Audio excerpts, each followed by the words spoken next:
और बड़ी खबर आपको बता दें, पुणे में लग्जरी गाड़ी से 2 लोगों को कुचलने के मामले में आरोपी नाबालिग की जमानत रद्द कर दी गई है। जुवेनाइल जस्टिस बोर्ड ने आरोपी नाबालिग की जमानत रद्द कर दी है। उसे 5 जून तक बाल सुधार गृह भेज दिया गया है। इससे पहले आपको बता दें, 19 मई को जुवेनाइल जस्टिस बोर्ड ने आरोपी नाबालिग को 300 शब्दों का निबंध लिखने की सजा सुनाकर जमानत दी थी, जिसके बाद मामले ने तूल पकड़ लिया था।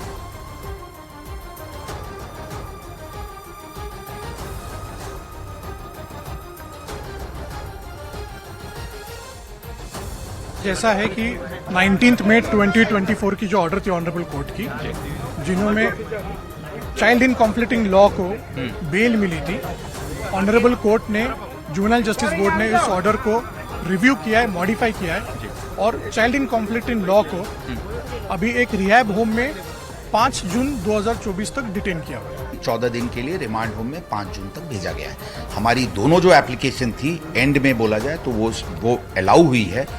हमारा स्टैंड विंडिकेटेड है। एडल्ट की एप्लीकेशन अलाउ नहीं हुई है तो भी जो बंद हो गई थी उसको खोला गया है और प्रक्रिया शुरू की गई है। हमारा स्टैंड विंडिकेटेड है। हम पूरी तरीके से सभी जुडिशियल जो पॉसिबिलिटीज है उसको हम एक्सप्लोर करेंगे। सभी जो भी लीगल रिसोर्सेज हमारे पास है उसको यूज करेंगे और इस केस में आरोपी को सजा और विक्टिम को जस्टिस मिले, इसके लिए हम पूरी तरीके से प्रयत्नशील रहेंगे। तो नाबालिग आरोपी की जमानत को रद्द कर दिया गया है। हालांकि फिलहाल इस बात पर फैसला नहीं हो पाया है कि आरोपी को बालिग मानकर उस पर केस चलाया जाएगा या फिर नहीं। वहीं पुणे हादसे के मामले में पुलिस को 1 महीने के अंदर चार्जशीट दायर करनी होगी। कोर्ट ने और क्या कुछ आदेश दिए हैं और क्या कुछ कहा है, ज्यादा जानकारी के लिए न्यूज 18 इंडिया की टीम ने आरोपी नाबालिग के वकील से बातचीत की है, जिन्होंने ये बताया है कि आरोपी को बालिग माना जाए या नहीं, इसमें 3 महीने के अंदर फैसला होगा। देखिए, पुणे पुलिस के 2 एप्लीकेशंस थे, 2 अलग एप्लीकेशंस थे। एक एप्लीकेशन था कि इस चाइल्ड इन कॉन्फ्लिक्टिंग लॉ को एक एडल्ट करके ट्रीट किया जाए, उसके लिए एक ऑर्डर इनवाइट करनी थी।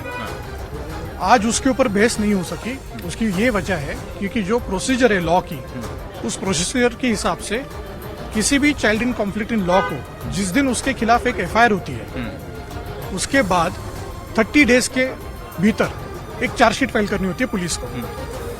चार्जशीट के फाइल होने के बाद ये जरूरी नहीं है कि वो child in conflict law jail में रिहैब होम में रहे या बाहर रहे। उसके बाद 30 दिनों के बाद जुवेनाइल जस्टिस बोर्ड एक continuous compliance reports call out करते हैं किसी साइकोलॉजिस्ट से, साइकेट्रिस्ट से, सोशल बिहेवियरल एजेंसी से।